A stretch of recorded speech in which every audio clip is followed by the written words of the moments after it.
Hello guys, Solitaire Gamer here, and today I'll be reviewing Infinite Dendrogram. This anime was not well liked at all. People pretty much saw it as the worst version of Sword Art Online. I was curious to see if it was really that bad. In this anime, the game Infinite Dendrogram is the world's first full dive VR MMO. People can now dive into the virtual world, and feel like their body is really inside the virtual world. There are all sorts of quests and things to do in this virtual world. The protagonist Reiji starts playing the game with his older brother Shu, and as he plays the game, he can't help but wonder, are these NPCs really just data? Or are they like real people? When he thinks about them dying for good, he can't help but feel sad about it.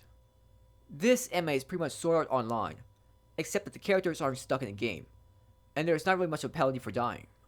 If you die in the game, it means you can't play the game for a couple of days. The anime tries to make that seem like a big deal, but it's really not. There's not really much at stake. When Reiji is in a fight to the death, you can't help but think, does this fight really matter? If Reiji dies, he'll just play the game a couple days later, and if he kills a villain, then that villain will be back in a couple days. It really does feel meaningless in a way. The only consequence is that NPCs may die. So it depends on how much you care about the NPCs. The anime didn't really help build up any NPCs, to the point of me being emotionally invested in them. So I find it hard to really care if they die. The anime tries to make everything so dramatic, but it feels so pointless. That's the issue with an anime series with a VR MMO setting.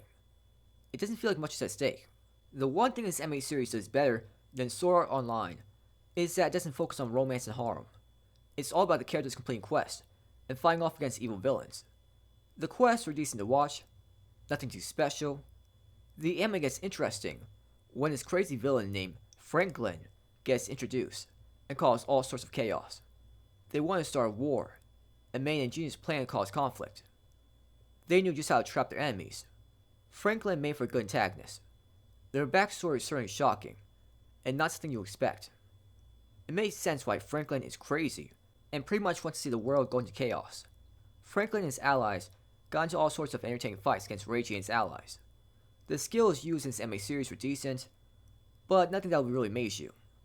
The skills just what you expect out of a MMO game. I did enjoy the fight scenes at times, but then the good guys, especially Reiji, get a major power up at the last moment at times, and it was just so cliche to watch. The dialogue gets very cheesy and hard to listen to at times. The mystery about embryos is pretty good. Embryos are basically partners that characters can get during the game, and they can provide much support. They have all sorts of evolutions that can be achieved. Their origins and true purpose is very mysterious. I couldn't wait to learn more about the embryos. The protagonist Reiji was very boring to watch in this anime series. He's your typical hero that wants to protect his friends. Nothing really special about him. Nemesis was Reiji's partner, and she was entertaining to watch for her energetic personality and the weak remarks she made towards Reiji at times. I like how much she wanted to be around him. She was a pretty funny character that was very strong and confident when fighting. You can't help but like him. Franklin made for a good antagonist. He was very crazy, yet still very logical in his plans. He counted for almost anything to ruin his plans. Marie was this cool and attractive female character that seemed to have a mysterious past. She was entertaining to watch. Rook was a good character that was a great friend towards Reiji, and really supported him. Hugo is a decent character. At first, Hugo seems like an annoying character that is too obsessed with girls. But once you learn about his past, and who he really is, you can't help but sympathize with him, and hope Hugo finds happiness. The opening and ending song for this anime series were average. The music for this anime was not that great. It didn't really get me excited for the fight scenes. The animation style and the animation looked okay. This was a decent VR MMO anime series. I'm glad it didn't focus on romance and fan service, but the protagonist, the fight scenes, and the plot weren't anything special. The anime did get much better when Franklin got involved in the story, but it was so annoying seeing good guys get power-ups at the last moment. Also, when you know there won't be much of a penalty for dying, it really ruins the tension of the fight scene. I give this anime series a 6 out of 10.